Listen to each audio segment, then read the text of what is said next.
अस्सलाम वालेकुम। तो हम ऑन्कोलॉजी की बात कर रहे हैं आज, और हमारे पास चैप्टर है थेरेप्यूटिक ऑप्शंस। ठीक है, तो हमें पहले तो पता होना चाहिए कि हमारे पास बेसिकली कितने टाइप्स के ऑप्शंस मौजूद होते हैं। ठीक है, हमारे पास कीमोथेरेपी मौजूद होती है। ठीक है, हमारे पास टारगेटेड थेरेपी होती है, रेडियोथेरेपी होती है, और सर्जिकल ऑन्कोलॉजी भी होती है, यानी कि हम सर्जिकल रिसेक्शन ऑफ ट्यूमर्स जो है वो एक इसका जो है थेरेपी का पार्ट होता है। ठीक है, कंटेंट्स में हमें सबसे पहले हमारे पास है जनरल प्रिंसिपल्स। तो इसमें हम देखेंगे कि बेसिकली कीमोथेरेपी जो है वो किस किस्म की, कितने टाइप्स की होती है, और हमें कहाँ कहाँ उसकी इंडिकेशंस वगैरह और सब चीज़ें हम इसमें देखेंगे। ठीक है, अच्छा, chemotherapy destroys cells by interfering with the cell cycles. ठीक है जी, हमें पता है कि नॉर्मल सेल डिवीजन जो है वो एक सेल साइकिल को फॉलो कर रही होती है। ठीक है, तो जब उस सेल साइकिल में जो है डिस्टर्बेंस आ जाती है या वो अनकंट्रोल्ड हो जाता है ड्यू टू म्यूटेशंस, तो हम कहते हैं कि जी कैंसर कॉज हो गया। ठीक है, तो अब जो कैंसर है वो बेसिकली सेल साइकिल में ख़राबी की वजह से इनिशिएट हुआ, तो उसको दुरुस्त करने के लिए भी हमें जो है वो सेल साइकिल के साथ ही इंटरफेरेंस करनी पड़ेगी। ठीक है, तो कीमोथेरेपीज जो हैं वो रोल प्ले कर रही होती हैं। ठीक है, which is a crucial part of normal growth and development. ये बात हमें पता है कि जो सेल साइकिल है उसके थ्रू ही जो है वो जो सेल ग्रोथ हो रही होती है और डेवलपमेंट हो रही होती है, सेलुलर ग्रोथ एंड डेवलपमेंट। ठीक है, cancer occurs as a result of loss of cell cycle control which results in abnormal cell proliferation। अच्छा जी, यहाँ पे ये हमारे पास जो है ना, मैंने साइकिल ड्रॉ किया हुआ है। ठीक है, देखिए ये सिंथेसिस फेज़ है, ये G2 फेज़ है, और ये जो है ये हमारे पास M फेज़ है। ठीक है, जहाँ पे जो है माइटोसिस हो रहा होता है, और यहीं पे जो है वो साइटोकाइनेसिस वगैरह भी हो रहा होता है। ठीक है, यानी कि न्यूक्लियर डिवीजन और इसमें साइटोप्लाज्म की डिवीजन जो है वो इस फेज़ में हो रही होती है। ठीक हो गया, और ये हमारे पास आ गया G1 फेज़। ठीक है, इसमें जो S फेज़ होता है इसमें DNA रेप्लिकेट करता है। ठीक हो गया, अच्छा जी, the cell cycle is divided into phases by various checkpoints and regulated by. अच्छा, अब जी नॉर्मली सेल साइकिल इतना स्मूथ काम कैसे कर रहा होता है, क्योंकि उस पर चेक पॉइंट्स होते हैं। ठीक है, उसको बड़ा रेगुलेटेड किस्म का सिस्टम होता है। तो क्या चीज़ उसको रेगुलेट कर रही होती है?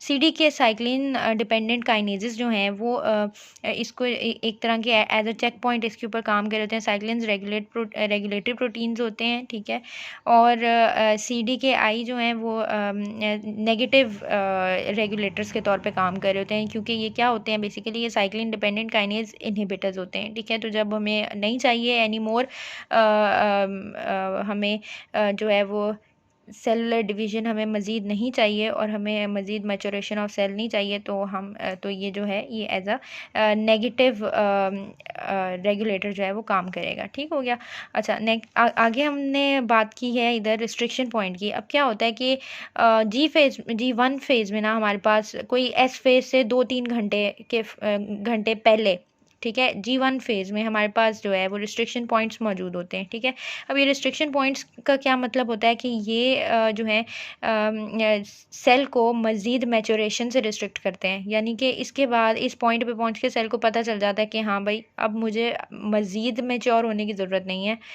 अब जो है यहाँ पे इसको रिस्ट्रिक्ट हो जाना है। ठीक है, अब कैंसर सेल्स क्या कहते हैं, दे ट्रेवर्स आर, यानी कि restriction point, by expression and activation of cyclin CDK, वो एक्सप्रेस करने लग जाते हैं CDK, और जो रिस्ट्रिक्शन पॉइंट है उसको क्रॉस कर देते हैं। ठीक है, और कंटिन्यू करते हैं थ्रू द S फेज, यानी उनकी मैचुरेशन जो है वो अनकंट्रोल्ड वे में प्रोग्रेस करती रहती है। ठीक हो गया, अच्छा जी, सम chemotherapeutic agents act as specific point in the cell cycle, whereas others are not specific to any one phase। ठीक है, कुछ जो होते हैं वो स्पेसिफिक होते हैं, कुछ जो हैं वो नॉन स्पेसिफिक होते हैं। ठीक है, regimens often combine agents with which act at different cell cycle phases। ठीक है, तो हम काफ़ी दफ़ा जो है हम कॉम्बिनेशन में दे रहे होते हैं to achieve a better result. ठीक है, अच्छा, ये हमने वैसे बात की हुई है कि each cycle kills a proportion of tumour cells. A tumour of 1 ग्राम जो है ना, 1 ग्राम का जो ट्यूमर है ना, उसके अंदर कितने सेल्स होते हैं, 10⁸ से लेके 10⁹ सेल्स उसके अंदर मौजूद होते हैं।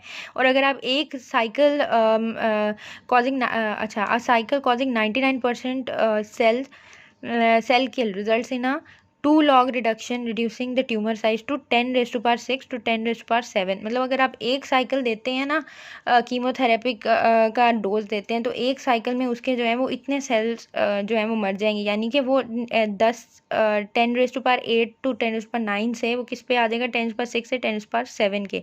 ठीक है, तो इसी हिसाब से हमें जो है वो डिसाइड करना पड़ता है ट्यूमर के लोड के हिसाब से कि हमने कितने उसको जो है वो कीमोथेरेपी के शॉट्स देने हैं। ठीक हो गया।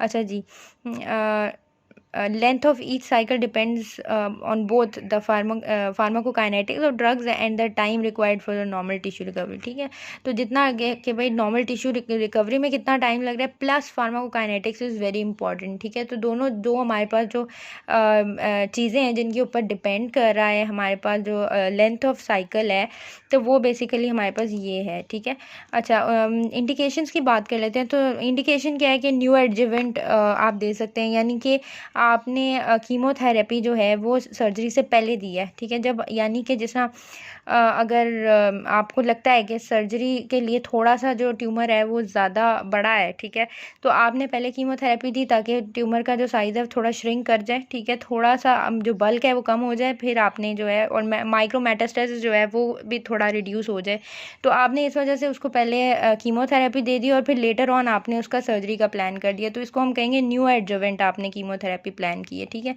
और अगर एडजुवेंट आप करते हैं ना तो इसका क्या मतलब होता है कि treatment given after complete surgical resection to reduce the risk of recurrence. ठीक है, कंप्लीट रिसेक्शन हो गई है, ठीक है, आपने उस कंप्लीट तरह से आपने अपनी तरफ से बेस्ट ट्राई कर लिया कि आपने ट्यूमर पूरी तरह से आपने एक्सपेल कर दिया है, लेकिन फिर भी आपने कीमोथेरेपी दे दी है to reduce the risk of recurrence के तुम दोबारा ना हो। ठीक है, उसके बाद हमारे पास पैलिएटिव होता है। पैलिएटिव थेरेपी जो है ना वो बहुत ऐसे लोगों को दी जाती है जिनका हमें पता होता है ना सर्जरी हो सकती है, मतलब ट्यूमर इतना फैल चुका है कि ना आप सर्जरी हो सकती है ना कीमोथेरेपी का फ़ायदा है। ठीक है, तो उनके लिए हम जो है वो ऐसी चीज़ें करते हैं मतलब कि जिससे उनका जो है बेसिकली सिम्टम्स उनके कंट्रोल हो जाएं, जैसे कि रेडियोथेरेपी वगैरह। ठीक है, अच्छा उसके बाद हम यहाँ पे आ जाते हैं मेथड्स ऑफ एडमिनिस्ट्रेशन की तरफ। मेथड ऑफ एडमिनिस्ट्रेशन में हमारे पास आ जाता है सिस्टेमिक कीमोथेरेपी में बी एडमिनिस्ट्रेड बाय माउथ और intravenously as either bolus injection और एन इन्फ्यूजन। ठीक है, तो मतलब कि सिस्टेमिक कीमोथेरेपी जो है ना वो खाई भी जा सकती है, मतलब जिस तरह टैबलेट फॉर्म में भी खाई जा सकती है और आईवी भी लग सकती है। ठीक है, अब बोलस के इंजेक्शंस में भी फॉर्म में भी हो सकती है और आपको इन्फ्यूजन की फॉर्म में भी मिल सकती है। ठीक है, अच्छा थेरेपी में ऑल्सो भी infused into a specific region. This allows higher doses to be administered to affected sites while reducing the systemic toxicity. ठीक है, सिस्टेमिक टॉक्सिसिटी कम होगी क्योंकि ताकि जो इफ़ेक्टेड एरिया के जितना क्लोज लगाई जाएगी उतना ज़्यादा हाई डोज में इफ़ेक्टेड एरिया जो है उसको सप्लाई होगा और इस सिस्टेमिक टॉक्सिसिटी जो है वो उतनी ही कम हो जाएगी। ठीक है, अच्छा कीमोथेरेपी रेजिमेंट्स हम देख लेते हैं। Single agent chemotherapy is rarely curative. It may be more suitable in palliative settings where a less active therapy with less toxicity is acceptable। ठीक है, तो मतलब कि पैलिएटिव जहाँ पे हम लोगों ने करनी हो तो वहाँ पे हम सिंगल डोज दे सकते हैं कि क्योंकि हमारा मेन मकसद ही सिर्फ क्या होता है कि हमने पेशेंट के जो सिम्टम्स हैं उसको एलिविएट करना होता है। ठीक है, तो उधर हम दे सकते हैं, लेकिन सिंगल डोज बेसिकली इतनी ज़्यादा कोई यूज़फुल नहीं होती। ठीक है, अच्छा कॉम्बिनेशन थेरेपी देख लेते हैं। मैक्सिमाइज ट्यूमर किल। ठीक है, कॉम्बिनेशन थेरेपी जो है ना वो ज़्यादातर ही यही यूज़ होती है। ठीक है, with agents from different drug classes synergistic activity. ठीक है, मतलब कि इकट्ठा जब वो काम करेंगे तो वो बेहतर रिजल्ट आएगा। Minimise toxicity to normal tissue. ठीक है, जो नॉर्मल टिश्यू है उसको जो है वो कम इफेक्ट करेंगे। Prevent the development of drug resistance. जब कॉम्बिनेशन में ड्रग्स इस्तेमाल हो रहे हैं तो ड्रग रेजिस्टेंस के डेवलप करने का चांस जो है वो काफ़ी कम हो जाता है। ठीक है, factors to consider when designing combination therapy regimen include use of drug with non overlapping toxicity. ठीक है, नॉन ओवरलैपिंग टॉक्सिसिटी मतलब कि फॉर एग्जांपल अगर एक का साइड इफ़ेक्ट एलोपेशिया है तो दूसरे का एलोपेशिया ना हो, मतलब कि ओवरलैप ना कर रहे हो साइड इफ़ेक्ट उनके, ठीक है।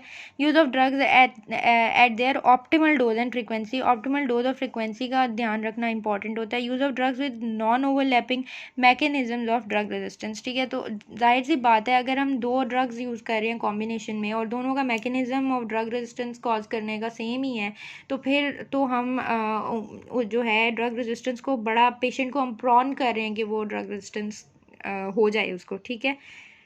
अच्छा जी, पहले हमने बात की सिंगल डोज़ की, फिर हमने बात की कॉम्बिनेशन की। हम बात करते हैं हाई डोज इंटेंस थेरेपी, ठीक है। डोज इंटेंस थेरेपी क्या होता है? ट्यूमर में भी refractory to standard dose chemotherapy due to number of mechanism including failure to achieve sufficiently high dose concentrated और कंसनट्रेशन और रेजिस्टेंस, ठीक है। या तो फेलियर हो गया है कि वो सफिशेंट उसको जा नहीं रही हाई डोज, वो अचीव नहीं कर पा रहा है, ठीक है, या फिर रेजिस्टेंस हो गई है, तो इस वजह से हमें जो है वो हाई डोज पे जाना पड़ता है, ठीक है। Many drugs demonstrate a dose response curve, okay, therefore higher doses should kill all the residual tumour cells and overcome drug resistance mechanism, ठीक है।